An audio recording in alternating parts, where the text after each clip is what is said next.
Hello everyone, my name is Dr. Lakshya Channa and today I've got Dr. Apurva Chandra with us.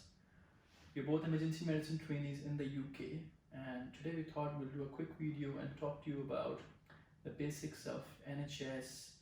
We'll probably do it in a few sections and talk more about GMC, how to register yourself with GMC, how to come to UK as a doctor. Not that you could have any reason to come to UK for further practice or for training or to get this experience and go back to your country. We'll talk about rota, leaves, how the system works here, what is a GP surgery, what is a trust, and we'll do this in a few sections. So without further ado, we'll get started. So Purva, my first question to you would be, again, we have received these questions, I think, a lot of times through different social media platforms. That's probably one of the reasons why we're doing this. So the most common question is, I'm a doctor in India, I want to come to the UK. Tell me, what should I do?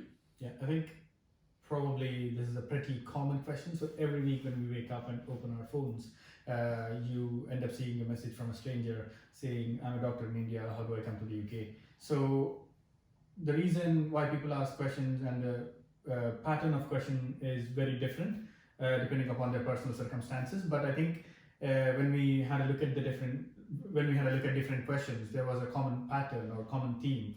So we thought we'll make a video on the most frequently asked questions. So like Lakshya just explained, we'll probably go into different topics. Probably we'll make a couple of more videos to explain that. But probably today we'll begin with the structure of NHS. NHS, that's a good place to start to begin with.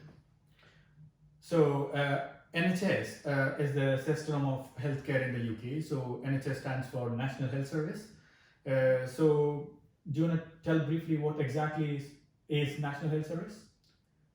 I think my basic understanding is it's a simple, to put it simply, it's a government-run system. It's a system of government hospitals.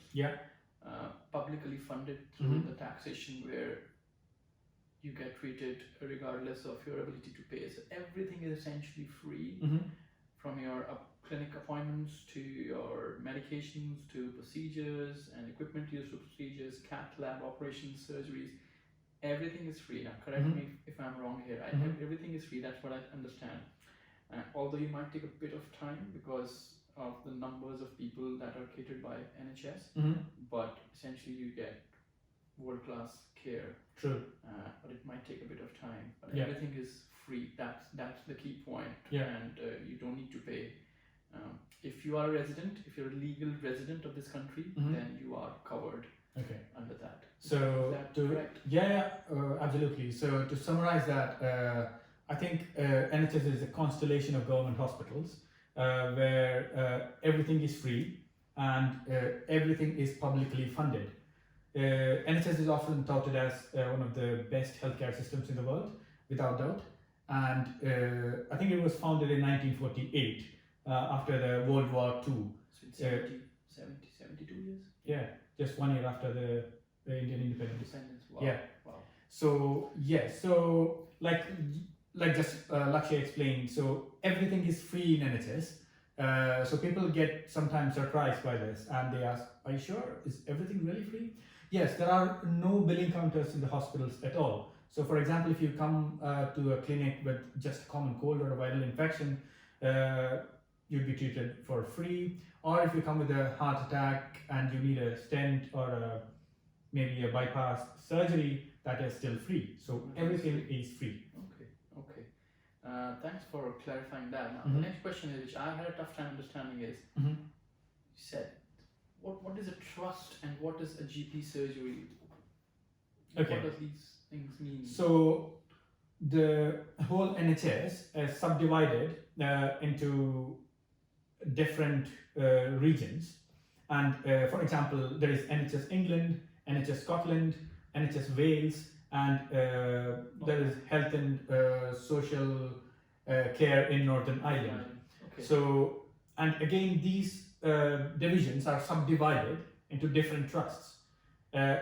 Trust basically comprises of maybe say 2 or 3 hospitals, and each trust takes care of all the hospitals and the staff in the hospitals. For example, in London, there are different NHS trusts. For example, there is London Northwest University Healthcare Trust, there is NHS Imperial NHS Trust, Okay.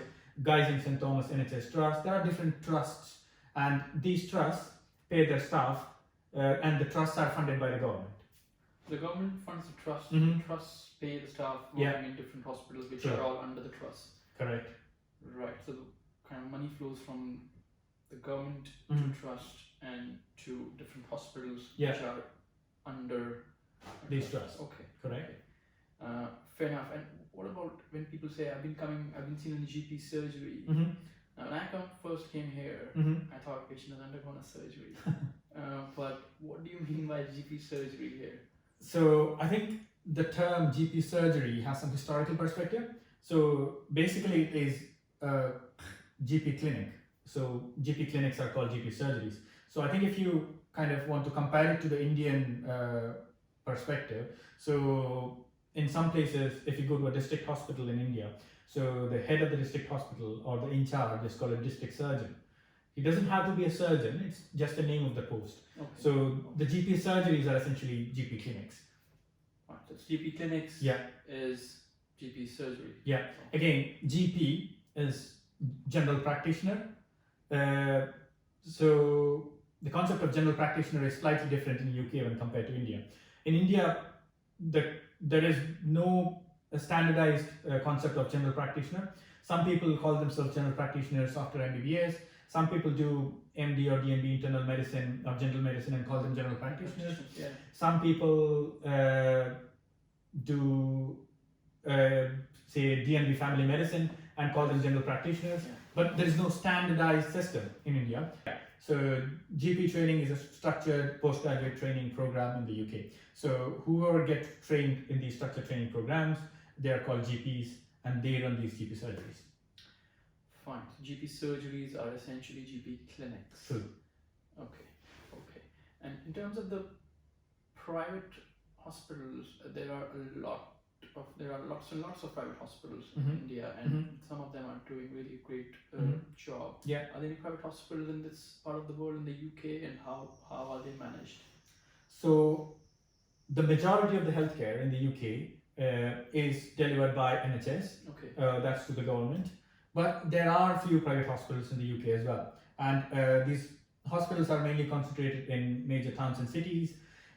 But however, they are extremely expensive and only a privileged few in the society can avail the services of private hospitals. Okay. And they mostly deal with elective procedures and some diagnostic studies.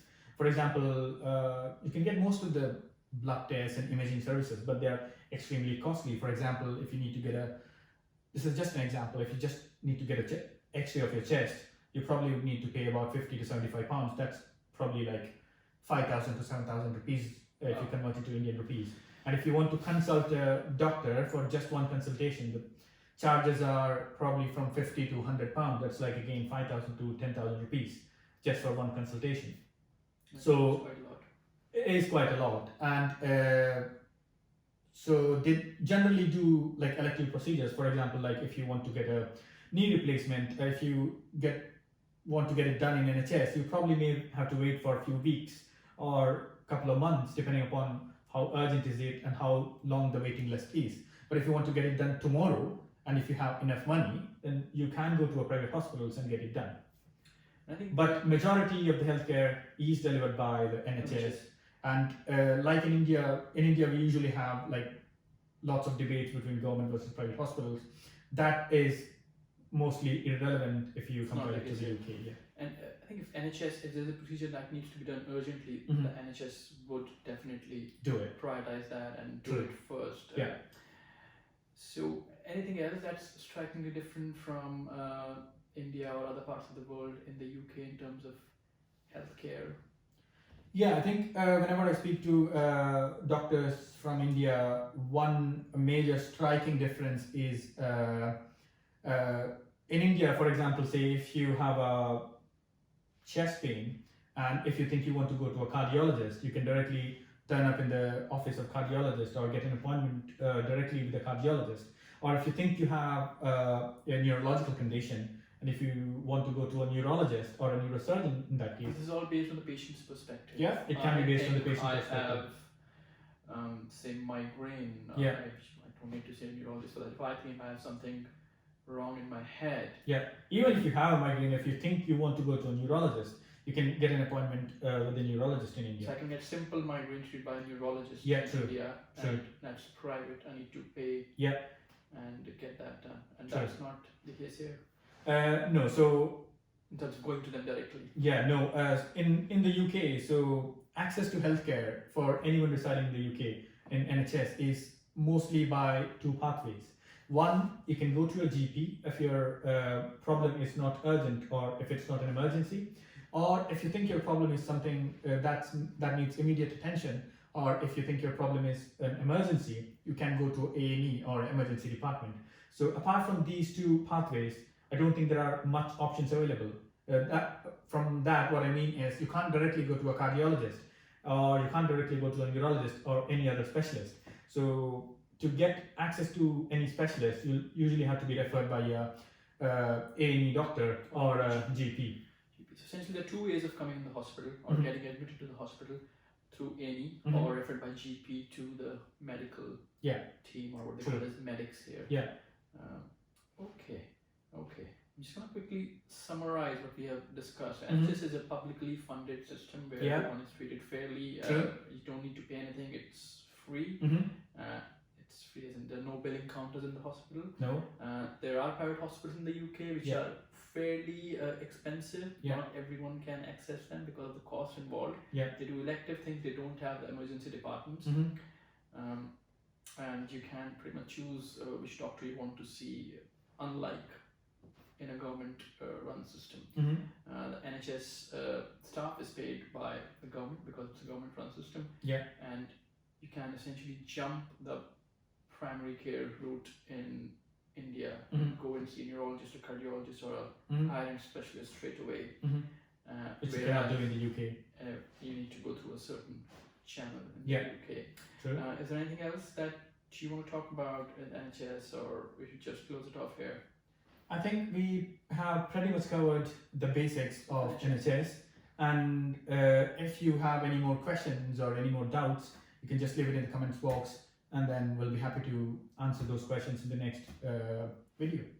Sounds good. We'll leave it there. And if you have any questions, please do write to us. And we hope this was useful for you. We'll see you next time. Thank you. Thank you, and see you.